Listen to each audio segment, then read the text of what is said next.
Atul Subhash, a 34-year-old software engineer from Bengaluru, was found hanging in his home.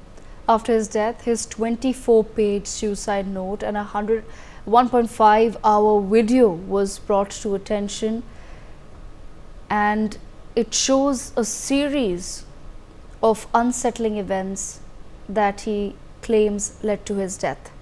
Atul has blamed his wife and her family for blackmailing him into paying them rupees 1 crore first and then rupees 3 crores. In the note, Atul says that they filed a false dowry case against him, accusing him of demanding rupees 10 lakhs from them, and also blamed him for his wife's father's natural death. Atul says that the family also filed murder and unnatural sex cases against him, which they later withdrew. The victim is also accused the Jaunpur court judge Rita Kaushik of demanding rupees 5 lakh from him to settle the matter. As he ended his video, he says he refuses to pay that money and has blamed the system for being against men. The story of Atul has taken the internet as well as India by storm, as several people are now questioning what the justice system is really all about. Before we take you through some more details of this case, my colleague Brian Thomas spoke with Vikas Kumar Modi, brother of late Atul Subhash, who died by suicide in Bengaluru after blaming his wife and her family members for torturing him by filing false cases against him. Listen in. I'm joined here by his brother Vikas Kumar Modi, who has just finished his final rites. Sir, how did it all happen? Like since his marriage, he was being tortured with cases after case, and he that drove him to take this extreme step. Can you elaborate on that? Basically, the thing that I heard and I know about that case when COVID was around there, and they got separated at that time. After that, it is charged lots of cases against him, and there must be cases of false cases. Basically, lots of sections are there which harassed my brother, and he lost his life right now. A lot of cases being put multiple of times that if the case is got rejected or quashed by the court, again after some time it is again put up by her family, his wife and family. So basically मुझे जो पता है वो ये पता है. इसके अलावा मैं आपको ये बताना चाहूँगा कि वहाँ के जो जजेस हैं वो इतने करप्शन में डूबे हुए हैं. इवन वहाँ के जो पेशकार हैं वो पेशकार जो जज के पास बैठे रहते हैं वो भी बिना पैसे के काम नहीं करते. And he everything mention in his video, और उसमें सारी चीज़ें बताएं कि कैसे उसने पैसे लेने हैं, पैसे मांगते हैं वो, और जो जज है वो वहाँ की कैसे पैसे मांगते हैं. तो एवरीवन इज़ देयर इन, वो करप्ट है मेरे कहने के अनुसार, और he suicide himself because of that corruption, and there is no justice with him. And even after struggling so many of times, like आपको पता है कि कॉर्पोरेट लाइफ में कितने नंबर ऑफ लीव्स मिलते हैं, आप फ्रिक्वेंटली ट्रैवल करते हो, there will be a hamper of jobs and something. So there you were. Joining me on the broadcast is Deepika Bhardwaj. We also have with us Brinda Dige, and we have on the broadcast Om Trivedi, who is also a victim of a similar fate. His brother unfortunately died by suicide after his wife had filed several cases against him. Let me begin this conversation with Om Trivedi. Om, can you explain to our viewers what exactly happened in your case? मेरे भाई की शादी हुई थी 27 दिसंबर नहीं 8 दिसंबर 2022 में मेरे भाई की शादी हुई थी. और उसी के बाद से ही जो मेरी भाभी थी, उन्होंने सबसे पहले शादी के 4 दिन बाद ही उन्होंने सबसे पहले तो ज्वेलरी चुराई. उसके बाद जब वो अपने मायके गई तो उन्होंने अपना जो सोने का हार था जो हमने दिया था उन्हें शादी में, वो उन्होंने पहले अपने घर पे रख दिया, ओके। अपनी अपनी मम्मी को दे दिया। जब हम लोग वहां से, मतलब मेरी सिस्टर और मेरा भाई था, वो दोनों भाभी को लेके वापस आ रहे थे मायके से ससुराल में अपने घर पे। तो रास्ते में भाभी ने, मेरी बहन ने की नज़र भाभी के गले पे पड़ी कि भाभी तुम्हारा हार कहाँ पे है। लेकिन तब तब जो भाभी थी उन्होंने ड्रामा करा कि हार कहाँ है, उन्होंने गाड़ी में ढूंढने की कोशिश करी कि हार कहाँ है, मतलब वो एक्टिंग कर रही थी कि हार कहीं गिर गया है, बट हार उनके घर पे ही था। तब मेरी सिस्टर ने बोला कि सोने का हार था, कोई मामूली चीज़ तो थी नहीं। तो उन्होंने बोला कि हम जाके एफआईआर करते हैं, पुलिस में करते हैं, पुलिस ढूंढ के देगी हमें हार कहाँ गया है। तब वापस घर पे गए, जब ये बात बोली थी सिस्टर ने, तब उनकी मदर ने वो हार लेके आई वो कि ये हार टूट गया था इसलिए तुमने यहाँ पे रख दिया था। उन्होंने जानबूझ के वो हार तोड़ा था ताकि वो एक बहाना बना सके कि मैंने ये हार टूट गया था इसलिए यहाँ रखा था। क्योंकि अगर हार टूट जाता तो भाभी पहले ही बताती, लेकिन भाभी ने कार में ड्रामे करा कि वो हार खो गया है ये सब। तो एक तो उनकी पहले ये चोरी पकड़ी गई, फिर उन्होंने घर पे एक बार इयररिंग्स, जो गोल्ड के इयररिंग्स थे, उन्होंने वो छुपाए। फिर घर जी। पे उन्होंने वही सेम ड्रामा करा कि इयररिंग्स खो गए हैं, मिल नहीं रहे हैं। उन्होंने मेरी बहन के ऊपर इल्ज़ाम लगाया कि इन्होंने चुराए हैं, बट हमें पता था हमारे घर में ऐसा कभी हुआ नहीं है, इनके बाद ही आने के बाद ही हो रहा है। तो हमें पता, फिर मेरी बहन ने ढूंढा, उन्हीं के कमरे में ढूंढा क्योंकि शक उन्हीं पे था, इससे पहले ऐसा कभी नहीं हुआ था।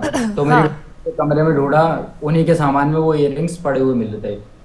तब से हमें इनके ऊपर शक हो गया और धीरे धीरे इनकी ऐसे ही जो पोल थी वो खुलती गई और फिर इन्होंने धीरे धीरे हमको धमकाना शुरू कर दिया, मेरे भाई से पैसे मांगने शुरू कर दिए।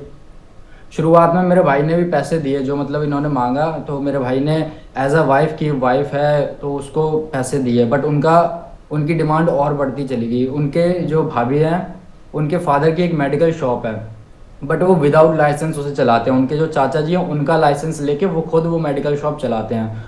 तो वो जो भाभी थी वो मेरे भाई पे प्रेशर बना रही थी कि मुझे 1-1.5 लाख रुपए दो ताकि मैं वो मेडिकल का लाइसेंस बनवा लूँ, अपने पापा को दे दूँ, वो इजीली अपनी शॉप चला सके वहाँ पे। मेडिकल लाइसेंस के लिए मेरे भाई से पैसे मांग रही थी, शॉपिंग के लिए 5 to 10 thousand उनको शॉपिंग के लिए चाहिए होते थे, जबकि मेरा भाई एक टैक्सी ड्राइवर था, नॉर्मल थे, वो भी नॉर्मल थी, ऐसा नहीं था कि तो कोई अमीर हो कुछ हो, नॉर्मल मिडिल क्लास थे हम सारे।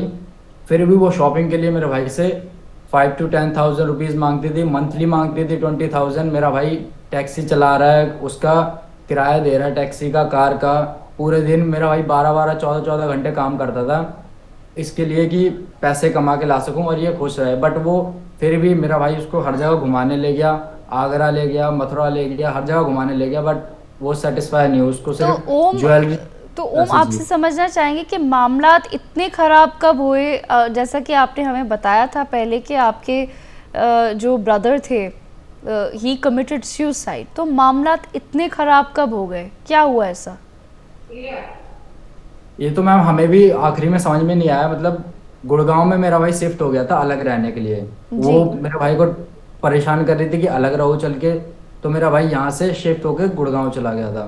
फिर वहाँ से दिवाली के दिन 2023 में दिवाली के दिन मेरा भाई वापस आया था। उसने बोला मम्मी ये मुझे वहाँ भी परेशान कर रही है, वहाँ भी ठीक से नहीं रहने दे रही, मैं यहीं रहूँगा, अब जो भी हो देखा जाएगा, मैं यहीं रहूँगा। उसके बाद भाई यहीं रहने लग गया। फिर जो एनिवर्सरी थी 8 दिसंबर को इनकी एनिवर्सरी हुई 2023 में, वो भी हमने सेलिब्रेट करी ऐसे ही नॉर्मल वे में, वो भी सेलिब्रेट करी। तब इन्होंने मंगलसूत्र मांगा। इनकी डिमांड पहले भी यही मंगलसूत्र की थी। इन्होंने बोला था कि मेरी जो चाचा की लड़की है उसको 40,000 रुपये का मंगलसूत्र मिला है, तो मुझे भी सेम वैसे ही चाहिए 40,000 का।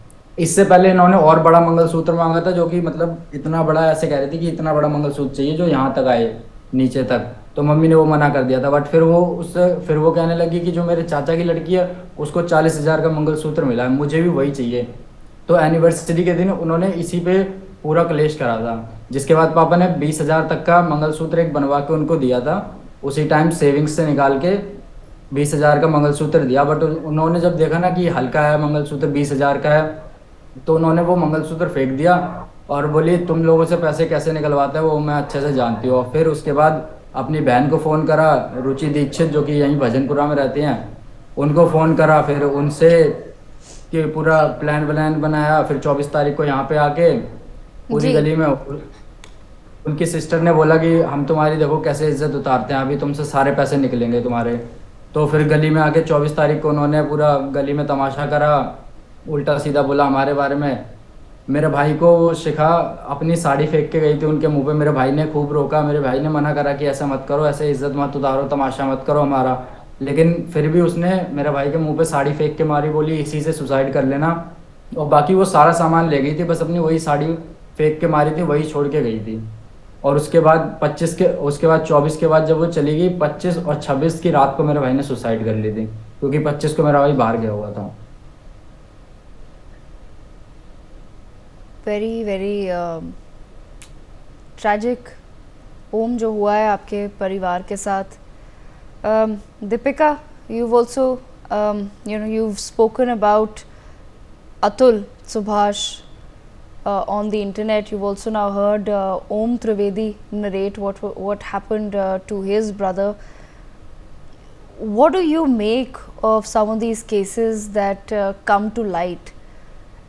Because it sounds very strange, several of these cases now coming to light where women are using some of the laws today to really extort money from families. So, Atul's suicide should not be seen as a suicide. It's a sacrifice in an effort to wake up a system which has gone completely one-sided. And Om's story may look trivial to someone because we are a very, very large society and we have different kind of people for whom what pressure they actually feel can be very different. For somebody who's a taxi driver, if he is being asked to pay thousands of rupees every month, it may lead to immense financial pressure on him and he doesn't know how to resolve that. We find so many cases where within few days the woman would say that separate from your family, take me and live somewhere outside. That leads to more financial responsibilities on the man, and we are talking about men who are very young, maybe 24, 25 to 35. It's not that they are earning huge amount of money. In Atul's case also, the demand to settle cases first was 1 crore rupee, then it went on to 3 crore rupees. He was being separated, he had not even seen his child, but he was being made to pay the maintenance for that child, which belonged to him as well. But sadly, he was never given the love or the feeling of a father, but he was just being made to pay money.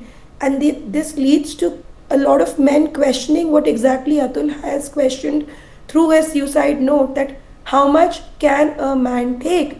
And he says, I refuse to be an ATM because my money is going to be used against me only. And he was absolutely right. In 3 years, he had 9 cases. His father, his mother, his brother, all of them were implicated. Not just domestic violence or dowry cases. There was a fake murder case slapped on them. We are seeing false rape allegations being used against father-in-law, brother-in-law in matrimonial disputes now.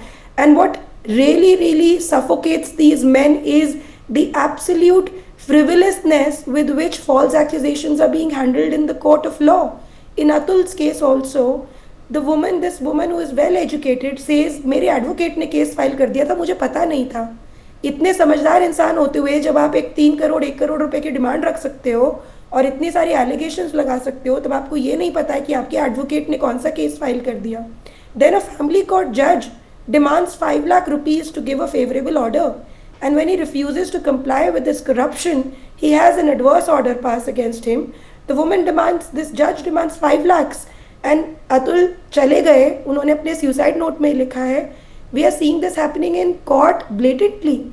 Yes. Recently I shared a video where a judge in High Court was saying कि तुम 1.5 लाख रुपए कमाते हो, 40 लाख रुपए तो तुम जुटा ही सकते हो. So it means the man is just earning to pay off these cases. What about his life? What about his feelings? What about the emotional trauma that he goes through? In Atul's case, let us understand, he had transferred lakhs of money to his in-laws. We call not indirectly, that is called dowry. If a man demands a woman, if a husband demands that kind of money from his wife for various other things, it is called dowry.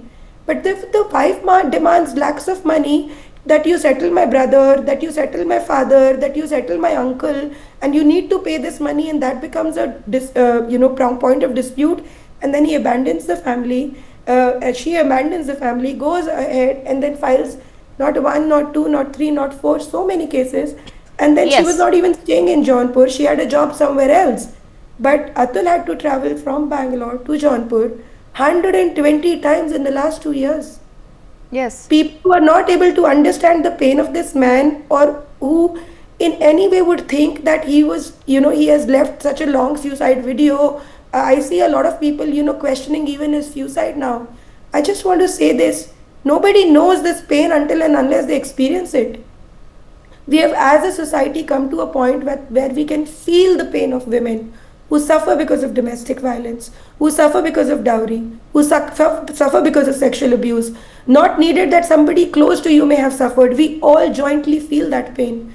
But there are a lot of men who have to beg to even be heard. And that is Yes. what Atul's suicide notes screams. He was Right. probably never heard in the last 3 years. And that's what his suicide note makes an attempt to do. And Absolutely. it's not just Atul Subhash's. Almost every day, ma'am, almost every day I share these cases. Yes. Somewhere 16-page suicide note, somewhere 24-page suicide note. Recently, there was a guy from Sandeep Paswan from Mumbai left a 20-minute suicide video. FIR also was not registered for abetment of suicide for 2 months. I had to personally call the DCP so many times, begging him, sir, please just see the evidences that he has left Yes. of financial transactions. Why would you just completely become blind? At the same time, we had a case in Mumbai just last few days where an air hostess or a pilot, a female pilot, died by suicide. Unfortunate, tragic case. And there was no suicide note or anything. But the family But the filed a family, complaint yes, and the the family boyfriend was immediately blamed arrested. the Are we blamed valuing her life partner. based on gender now in this country? If we Yes. are, then it is very unfortunate. Look, pertinent points there raised by Deepika Narayan Bhardwaj. Brinda Dige, is this then not a mockery of the justice system when such cases are filed? And at the same time, it's not just about you wanting to separate from your partner or the divorce proceedings becoming messy and it becoming a whole thing between the two families, but the fact that 120 court dates where a person has gone himself 40 times, there's a lawyer's fees involved, there's travel involved. Why is it that courts want to stretch on and on with some of these matters? Dowry harassment is criminal. The harassment on women or the harassment on men is both criminal. We also know that there are hundreds of women who die because of dowry harassment via suicide, and many of them murdered every month. That said, this matter being discussed now is very important to the question that you asked. What is our justice system? Why are we not holding our justice system responsible? Because we claim that the woman filed the case and the woman's family has been involved in the harassment. I'm sure all that is true. What were these lawyers doing filing 9 cases on that man? We know that the police are very, very hesitant to register any kind of case, and especially dowry harassment cases. How did this case on this man get filed so easily? Why is it that the lawyers are not being pulled up? These are matters, except for the dowry harassment, all the other matters come within the purview of the family court. And the family court was established so that the matters between a husband and a wife are not becoming criminal but are remedial. And so the family court will intervene through mediation, through counseling, to ensure that there is some kind of compromises that happen. All marriages are compromises. And that compromise would help tide them over. So the family court is also to be blamed. What are the mediators doing in the family court? Because if you look at the system per se, it is not just corrupt. It is absolutely ineffective, irresponsible. Because nobody holds the system responsible at all. Nobody. There should have been a charge sheet that has to be filed once a dowry harassment case is filed. So what was this charge sheet? Was that all lies? Then why isn't the IO in the police station pulled up for something like this? We need to question, we want to question all of this also where women are concerned. Because we know that people say that women are falsely filing cases on men. I'm sure that there is a certain number of women who file false cases and charges on their husbands, on men. The number is very small. But at the end of the day, it is not statistics. And like Deepika says, these are lives.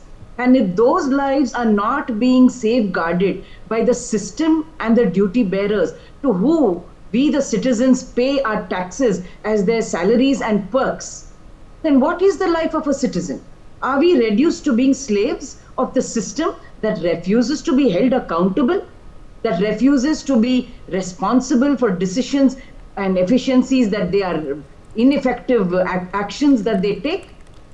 Why is it that this case that has become so viral must not be also questioned with the system and the functionaries, which means the judges, the prosecutors, and the police, as well as the lawyers? We cannot absolve anybody.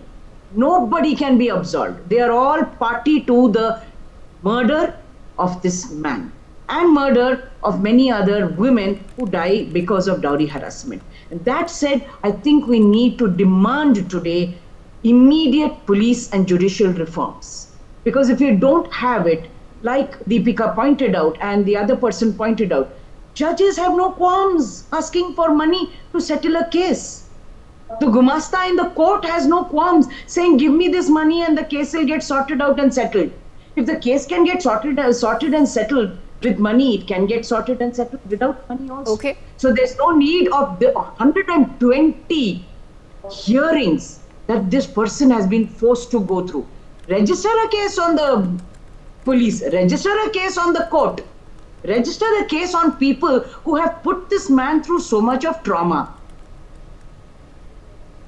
Okay, all right. I have Akash Jandyal, Atul's friend, also joining us on the broadcast. Akash Jandyal, I see that you're moving at the moment, but thank you so much for joining us.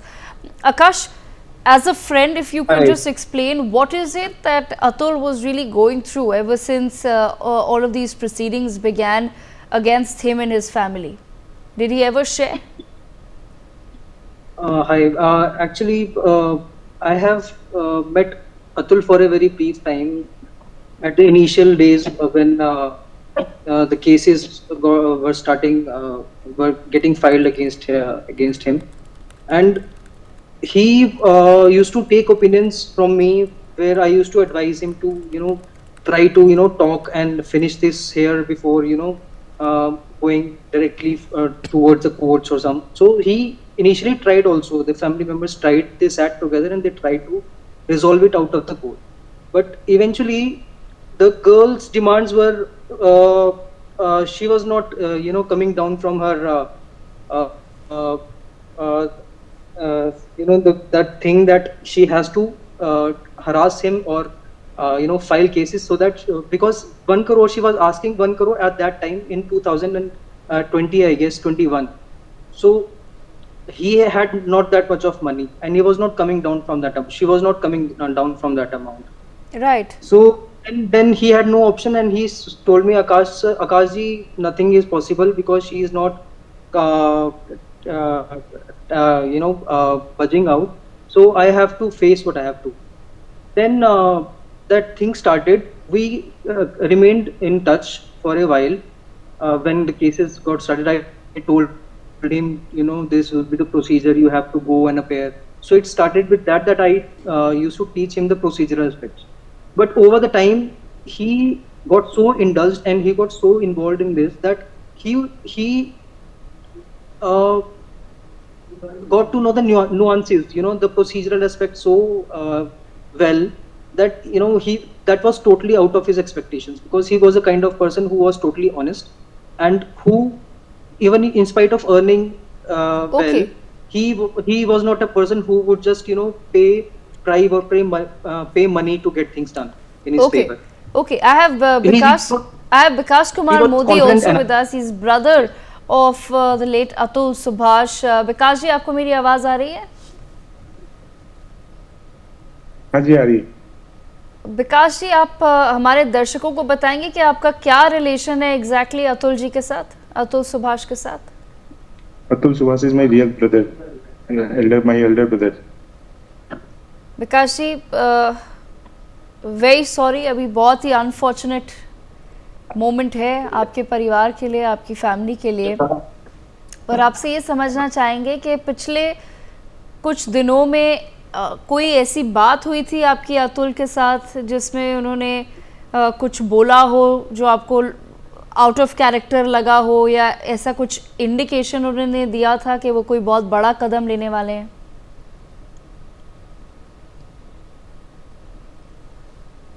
ऐसा कुछ भी indication नहीं था हमारे पास। Event हुआ है उस दिन, मैंने भी भैया से करीब 1 घंटे बात की है।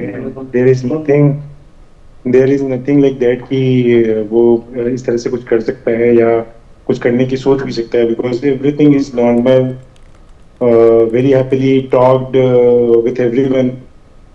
एंड सडनली मेरे पास 2:50 में कॉल आता है सुबह के 2:50 में कि ऐसे ऐसे आपकी अतुल से बात हुई है।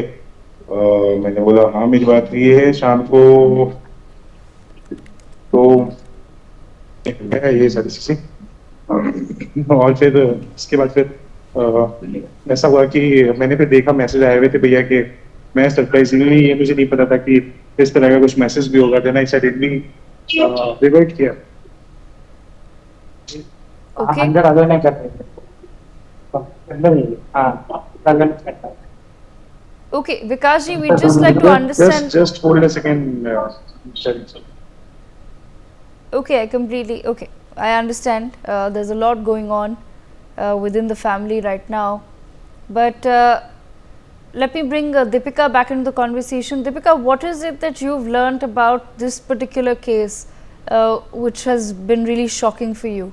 Ma'am, can I connect you later because I have to do something? Yes, Vikas ji, we completely understand. We've had a conversation with Vikas ji earlier as well. You can find that on NewsX. And we completely understand that you're busy. There's a lot going on at the moment, but we thank you for even taking out the few minutes that you have. But Deepika, bringing you back into the conversation, and just want to understand from you, what has been, as per you, the most revealing part as far as this case is concerned, and what is it that the judicial system now really needs to understand as well? It's one thing that, like I said, that ties goes or relations go sour between a husband and wife, but somewhere the judicial process as well as the advocates involved have to take some accountability. The judicial system really needs to wake up and realize that you can't just be slapping cases after cases on people simply because you've understood that that's the way to get the most money out of them. And this is a practice that lawyers unfortunately undertake. So, as we talk, Supreme Court has delivered a judgment today, 10th December 2024. Section 498 IPC, often used against husband and his family to meet wives' unreasonable demands, growing tendency of misuse, Supreme Court of India. This is today's news. The Supreme Court has been saying this for the last 20 years. It's 498 of IPC has become a joke. Brinda ji was saying that we need to, there are a lot of women who are victims of dowry harassment, and there are a lot of women who are even killed for dowry. Absolute fact, there is no denial of it. But what she said is, what is objectionable is small number. No. If a problem is a small number or a small problem, Supreme Court will not have to, pass judgments after judge. Supreme Court is the apex court of India, the highest court of India. It takes cognizance of a problem where the problem has reached a certain level. Otherwise, people do not even have the wherewithal to go to Supreme Court. It is some men who have the wherewithal, who really want to fight it out, who go to the Supreme Court. In 2005, they called misuse of dowry laws illegal terrorism. In 2014, Arnesh Kumar judgment came where they said that, the law is being horrendously abused and people are being put behind bars left, right and center. Then there came a Rajesh Sharma judgment where the Supreme Court said that, there'll be family welfare committees, and pardon me, but it's the women's rights activists, it's the feminist organizations who do not want a, very concrete change to this situation. A change, at least please admit, that can probably be discussed for betterment of both women and men. If all that you want to do is to take a compensation from a bad marriage, then please have some laws designed that can be around compensation, where you do not have your brother, mother, sister, family member sitting abroad or family member sitting in other cities. How much of a pressure can a man take? And in Atul's case, let us please understand, this person was in touch with an NGO, Save Indian Family Foundation, that helps men deal with these situations. He was reading about laws, he was learning about laws, he was filing his appeals, he was fighting the system. But somewhere the system completely failed him and probably made him realize that, dude, your money is going to be used against you only, and you'll not be able to do anything about it. There are men who are victims of atrocious amount of cruelty and mental harassment at the hands of their wife, but the courts are giving alimony even in those cases. What is the hope that we are leaving men with? Right, absolutely. Would we not become hopeless? If so much of false accusations were being filed on women, it would become a separate category of crime against women. Yes, absolutely. There is a man. That's an important thought. I've unfortunately completely run out of time, but I thank all of our guests for joining us on the broadcast to take this conversation forward.